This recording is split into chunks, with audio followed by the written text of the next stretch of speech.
Meu nome é Lucas, e essa história aconteceu há mais de 10 anos, mas até hoje me persegue. Tudo começou quando fui visitar um primo que morava no interior de Minas Gerais, numa fazenda afastada chamada Fazenda dos Ventos. O lugar era isolado, cercado por colinas verdes e árvores retorcidas que pareciam segurar o céu. Meu primo, Rafael, era um homem prático, sem paciência para superstições ou histórias de fantasmas.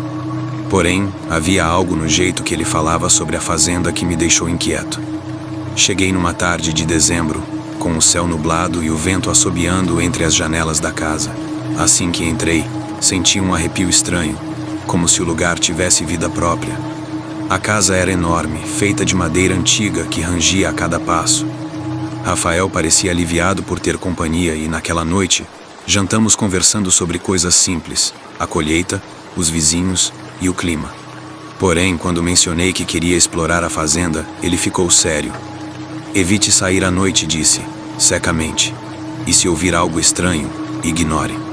Eu ri, achando que ele estava tentando me assustar, mas o olhar que ele me deu era tão sério que me fez engolir a risada. Ele não explicou mais nada, e eu decidi não insistir. Naquela primeira noite, acordei no meio da madrugada com um barulho estranho. Parecia um lamento baixo e arrastado vindo de fora. Levantei-me e fui até a janela. Lá fora, o vento balançava as árvores, mas havia algo mais, algo que parecia se mover entre as sombras.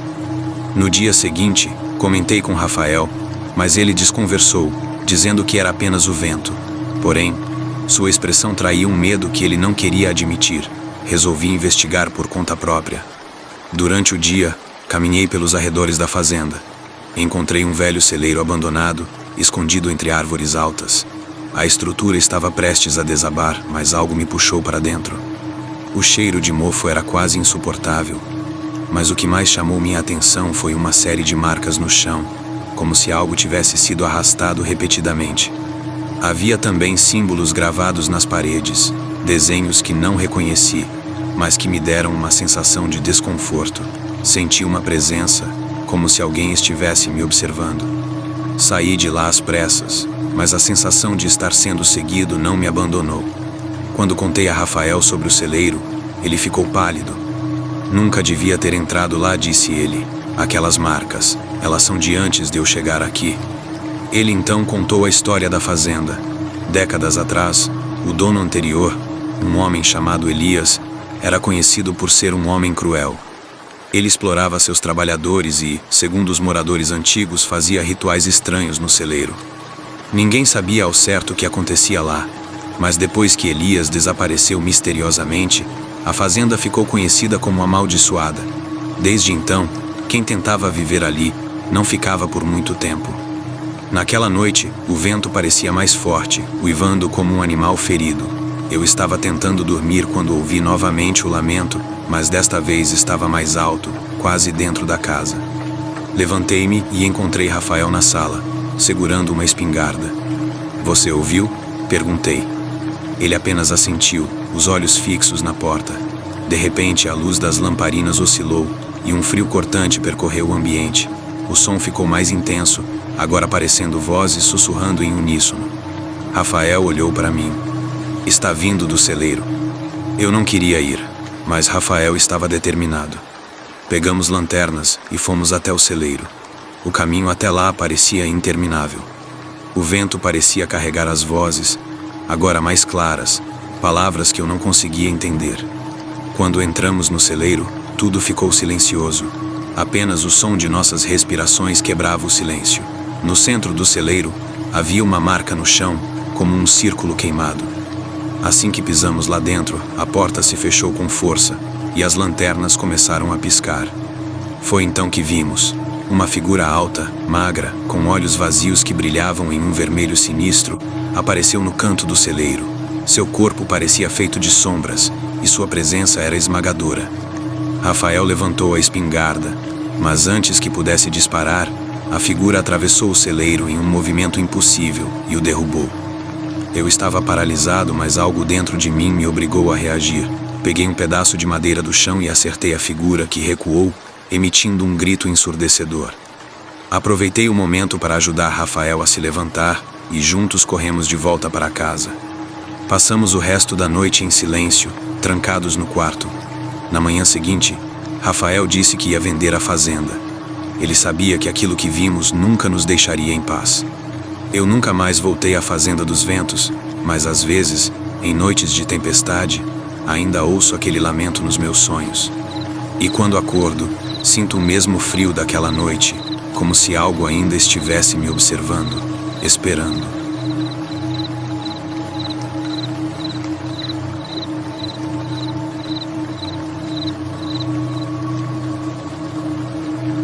Eu cresci em Belo Horizonte, mas boa parte da minha infância foi passada no interior de Minas Gerais, em uma pequena cidade chamada São Bento da Serra, onde minha avó morava.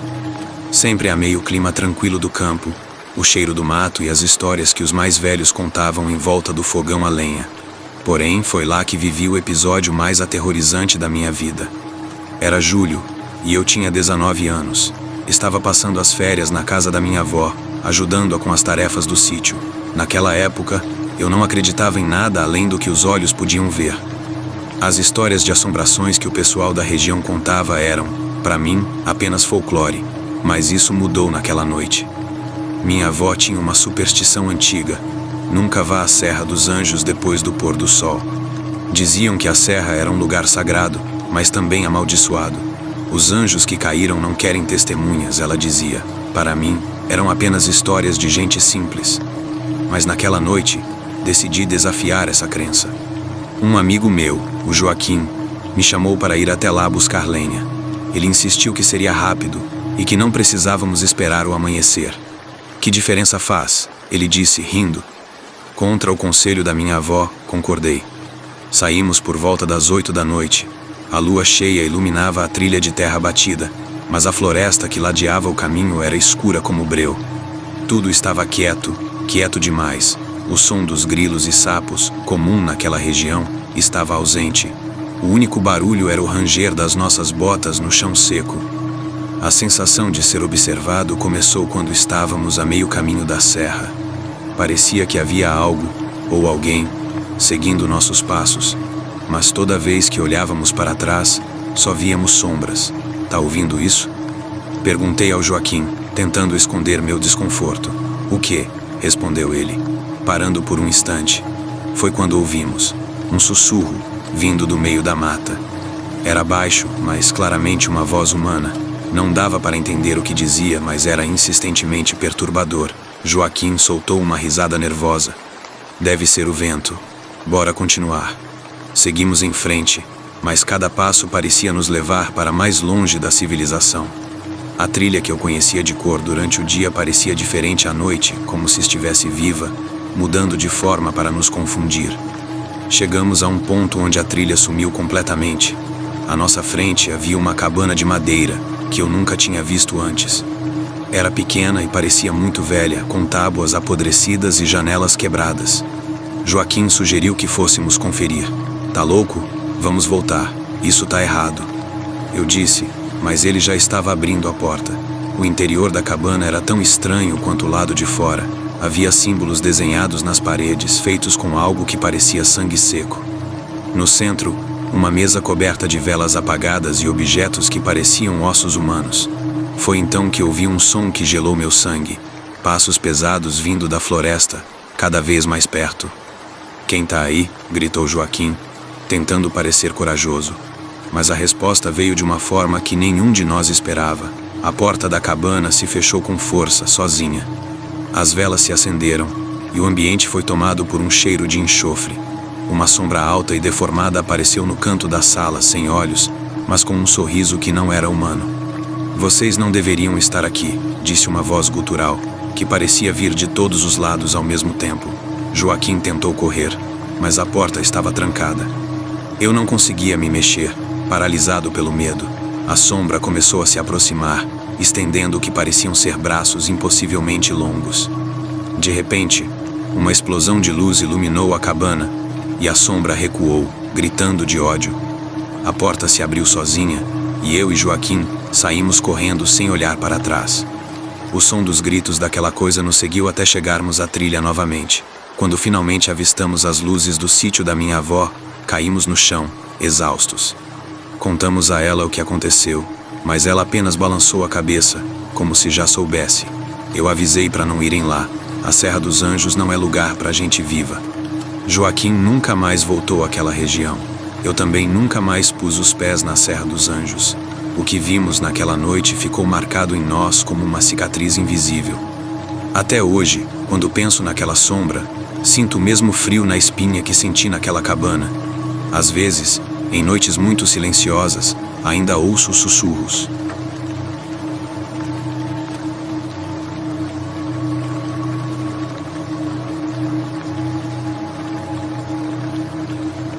Eu sempre fui cético quanto a histórias de fantasmas. Cresci ouvindo os causos que os mais velhos contavam nas noites frias de São José do Campo Escuro, uma vila escondida entre as montanhas do interior de Minas Gerais.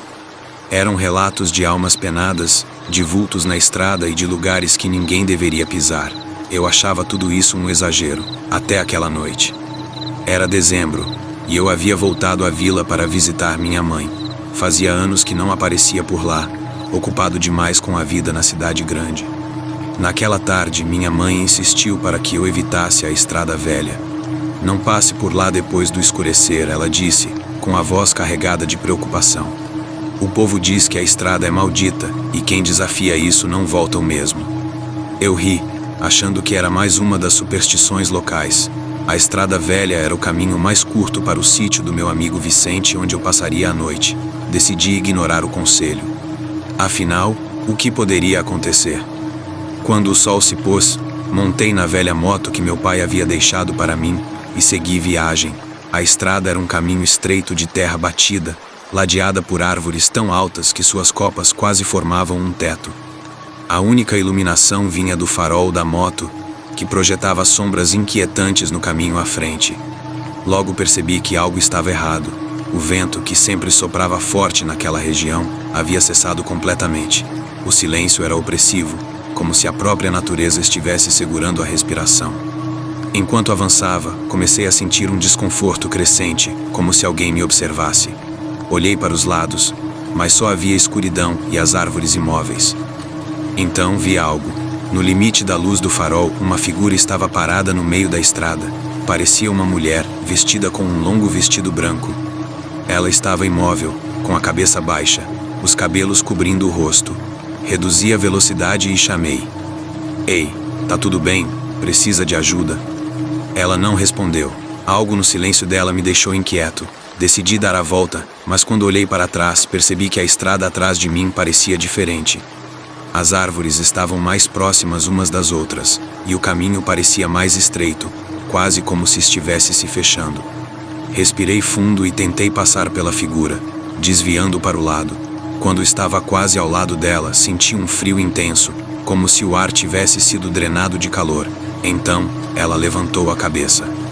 Nunca vou esquecer aquele rosto. Não havia olhos, apenas buracos escuros onde deveriam estar. Sua boca estava torcida em um sorriso grotesco, que parecia se esticar mais do que o humanamente possível. Antes que eu pudesse reagir, ela desapareceu, deixando apenas o som de uma risada baixa, que parecia vir de todos os lados. Acelerei a moto, meu coração disparado. Porém, não importava o quanto eu andasse, a estrada parecia infinita. As árvores pareciam mais próximas, suas sombras se movendo como se tivessem vida própria. Comecei a ouvir sussurros, palavras que eu não conseguia entender. Foi então que vi algo pior. À frente, a figura estava novamente parada, no mesmo lugar de antes. Desta vez, ao seu redor havia outras sombras, todas se movendo de forma errática, como se estivessem dançando em um ritmo macabro. Desesperado, decidi sair da estrada e entrar na mata, mesmo sem saber para onde estava indo. Conduzi a moto por entre as árvores, os galhos arranhando meu rosto e braços. Não sei por quanto tempo andei, mas finalmente cheguei a uma clareira. No centro dela havia uma casa velha, com as paredes cobertas de musgo e janelas quebradas. Não parecia ser um lugar seguro, mas eu não tinha escolha. Deixei a moto e corri para dentro. A casa estava vazia, mas o cheiro de mofo e algo mais, algo metálico, era quase insuportável. De repente ouvi passos. Não eram meus, disso eu tinha certeza. Eles vinham do andar de cima, lentos e pesados. Peguei um pedaço de madeira que encontrei no chão e me escondi em um canto. Os passos desceram as escadas, e então vi. Era ela, a mulher da estrada. Mas agora seu corpo parecia deformado, como se não pertencesse a este mundo. Ela parou no centro da sala, sua cabeça girando lentamente até ficar completamente voltada para trás. Seus olhos ausentes pareciam me encontrar, e então ela começou a se aproximar. Eu gritei, mas não sei se alguém ouviu. Fechei os olhos, esperando o pior, mas quando os abri novamente, estava de volta à estrada, deitado no chão ao lado da moto tombada. O céu começava a clarear, e o som dos pássaros voltou. Levantei-me, tremendo, e voltei para a vila sem olhar para trás. Quando contei o que aconteceu, minha mãe apenas balançou a cabeça. Eu te avisei, Lucas. Essa estrada nunca esquece quem a desafia. Até hoje evito pensar naquela noite, mas às vezes, quando estou sozinho e o vento para de soprar, tenho a sensação de que ela ainda está lá, esperando, na estrada velha.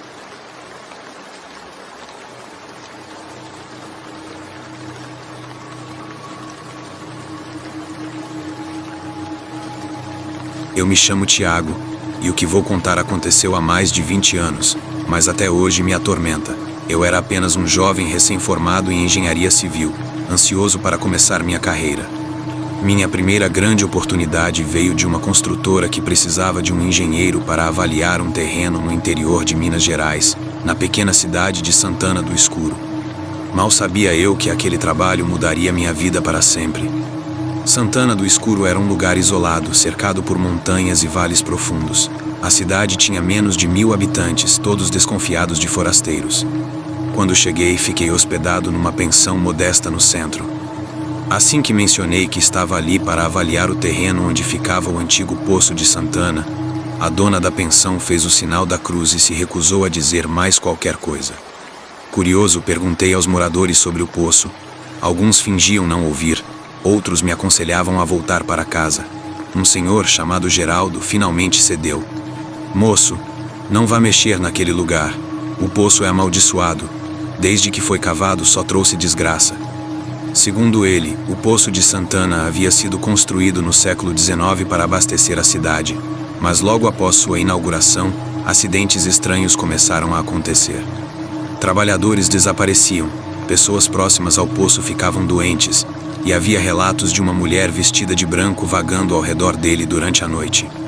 Na época, eu ri, achando que eram apenas superstições de um povo simples. Afinal, era apenas um poço abandonado, certo? No dia seguinte, peguei meu equipamento e segui para o terreno. O caminho era uma trilha estreita, cercada por uma mata densa. O ar parecia mais frio ali, e o silêncio era estranho, como se a floresta estivesse me observando. Depois de quase 1 hora caminhando, finalmente avistei o poço. Ele estava no centro de uma clareira, cercado por pedras cobertas de musgo. A estrutura estava em ruínas, com partes desmoronadas e a abertura coberta por tábuas de madeira antigas. Havia uma sensação estranha no ar, como se algo invisível estivesse me empurrando para longe dali. Ignorei o desconforto e comecei meu trabalho. Enquanto media o terreno, ouvi um som. Era baixo, quase imperceptível, mas parecia vir de dentro do poço. Um sussurro. Parei, tentando identificar de onde vinha, mas o som cessou. Convenci-me de que era apenas o vento passando pelas tábuas. Ao anoitecer, decidi explorar o poço mais de perto. Removi algumas das tábuas e iluminei o interior com minha lanterna. O poço era profundo, e a luz mal alcançava o fundo. O cheiro de mofo era forte, mas havia algo mais, algo metálico e enjoativo. De repente, senti uma corrente de ar gelado subindo do poço, junto com o som de um lamento baixo. Recuei, assustado, e decidi voltar para a cidade. Mas no caminho, tive a sensação de estar sendo seguido. Olhei várias vezes para trás, mas só vi a trilha escura. Quando finalmente cheguei à pensão, estava pálido. A dona percebeu meu estado e me fez sentar. "Você foi lá, não foi?" perguntou, a voz tensa. "Agora é tarde." Antes que eu pudesse responder, um barulho alto veio da cozinha, como se algo pesado tivesse caído. Corremos para lá, mas não havia nada fora do lugar, apenas o mesmo silêncio opressivo. Naquela noite não consegui dormir. Por volta das 3 da manhã, ouvi passos no corredor, lentos e arrastados. Achei que fosse um dos outros hóspedes, mas quando abri a porta, não havia ninguém. O som, no entanto, continuava, descendo as escadas até a entrada da pensão. Decidi seguir, mas quando cheguei à porta, ela estava aberta. E no meio da rua, sob a luz da lua, vi uma mulher. Ela estava de costas, usando um vestido branco sujo de terra. Seus cabelos eram longos e desgrenhados, e ela parecia sussurrar algo. Chamei por ela, mas assim que fiz isso, ela virou lentamente a cabeça. Seus olhos eram vazios, e um sorriso torto se abriu em seu rosto. Antes que eu pudesse reagir, ela desapareceu como se nunca tivesse estado ali. No dia seguinte, voltei para o poço, determinado a resolver aquele mistério. Levei uma corda e desci até o fundo. Quando cheguei, encontrei algo que me arrepia até hoje. Havia ossos humanos espalhados pelo chão úmido, junto com pedaços de roupas antigas. E no centro do poço, havia uma inscrição na pedra, em uma língua que eu não conhecia. Enquanto tentava fotografar o local, senti um toque gelado em meu ombro. Olhei para cima, mas não havia ninguém. O lamento que ouvi na noite anterior ecoou novamente, desta vez mais alto. Subi o mais rápido que pude, quase caindo várias vezes. Abandonei o projeto e deixei a cidade no dia seguinte. Nunca mais voltei a Santana do Escuro, mas o poço continua aparecendo nos meus sonhos. Às vezes, acordo com o som daquele lamento e juro que ainda sinto aquele toque gelado, mesmo estando a quilômetros de distância. Algo foi deixado para trás naquele poço, e sei que, de alguma forma, ainda me observa.